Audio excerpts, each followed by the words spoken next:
Alors je suis Pierre Gallereau, je suis professeur de sociologie à l'Université de Lorraine, dans le laboratoire lorrain de sciences sociales. Je suis un chercheur et enseignant, c'est-à-dire que j'enseigne auprès des étudiants, je suis sociologue, et mes thématiques sont autour des questions migratoires, vous l'avez compris, mais aussi des questions autour des violences sociales, discrimination, racisme, xénophobie, radicalisation et tout ce qui est forme d'exclusion sociale.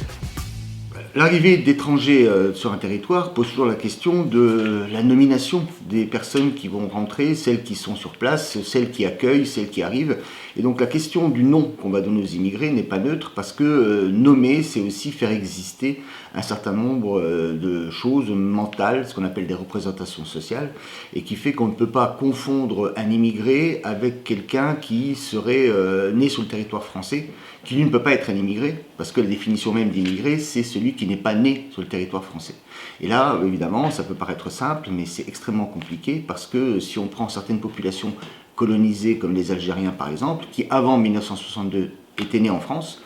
on ne peut pas les qualifier d'immigrés jusqu'au moment où ils sont nés en dehors du territoire métropolitain, par exemple. Mais vous voyez, donc c'est des questions comme réfugiés, comme migrants